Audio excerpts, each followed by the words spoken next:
وحید الزماں اپنی کتاب ہدیۃ المہدی میں لکھتے ہیں کہ یزید نے کہا تھا، توجہ کریں یزید کے بارے میں علماء اہل حدیث کا نظریہ جو ان کے پرانے ہیں، ابھی ان کا کیا حال ہے مجھے نہیں پتا، لیکن ان کے جو پرانے بڑے علماء ہیں ان میں سے ایک وحید الزماں، انہوں نے کہا کہ یزید نے ایک شعر کہا تھا کہ بنو ہاشم پر کوئی وحی کا نزول نہیں ہوا، بنو ہاشم پر کوئی وحی نازل نہیں ہوئی، بلکہ حکومت کو حاصل کرنے کے لیے ان لوگوں نے نبوت کا ڈھونگ رچایا۔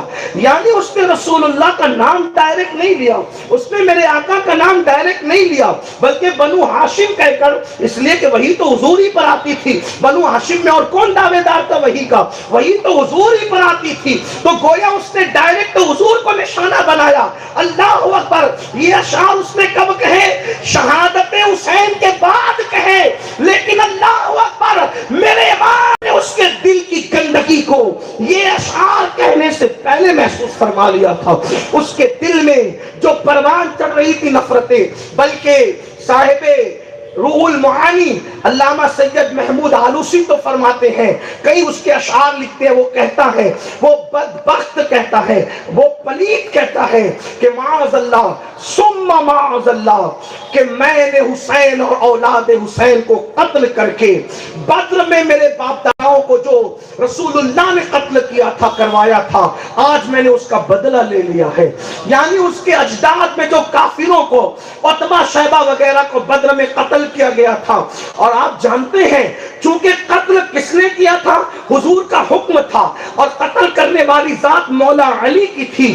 حتیٰ ہمارے بعض علماء نے لکھا ہے کہ بدر میں 70 کافر قتل ہوئے، 70، اکیلے 35 کو قتل کرنے والی ذات علی ابن ابو طالب کی تھی۔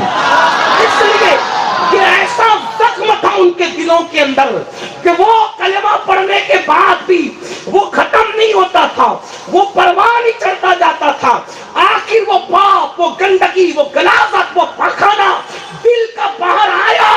جب ان کے ہاتھ پہ حکومت آئی تو اس پلید نے کہا کہ بدل کے میرے اجداد کا بدلہ آج میں نے آل محمد کو قتل کر کے لے لیا ہے۔ اور قاضی ثناء اللہ پانی پتی تو یہاں تک لکھتے ہیں کہ اس بدبخت نے یہ کہا، میں کتاب کا ایک حوالہ پڑھ رہا ہوں تاکہ ہم پر کوئی جانبداری کا الزام نہ لگے کہ یہ لوگ اہل بیت میں غلو کرتے ہیں اور زبردستی یزید کی بیجا مخالفت کرتے ہیں۔ یزید کی بیجا مخالفت نہیں، ایک ایک ہم حوالہ آپ کے سامنے پیش کر رہے ہیں تاکہ آپ گھر جا کے نیٹ پہ سرچ کر کے دیکھ سکتے ہیں۔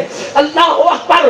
عرض یہ کر رہا تھا، قاضی صاحب لکھتے ہیں، اس نے کہا، یعنی وہ شراب کا اتنا عاشق تھا کہ اس نے شعر کہا کہ اگر دین محمدی میں مسلمان رہ کر شراب نہیں پی سکتے تو عیسائی ہو کر کے شراب پی لو، شراب پینے کے لیے عیسائی بن جاؤ۔ اس طریقے کی وہ بدبختی کی بات کرتا تھا۔ یعنی کہ کلمہ پڑھ کے، توجہ کرنا، کلمہ پڑھ کے مکمل دین کے ڈھانچے کو ختم کرنا، کلمہ پڑھ کے مکمل دین کے ڈھانچے کو بگاڑ دینا، انصاف ختم کرنا، عدل ختم کرنا۔ نمازوں میں کوتاہیاں ہو رہی تھی، نمازوں میں کوتاہیاں ہو رہی تھی، اللہ اکبر!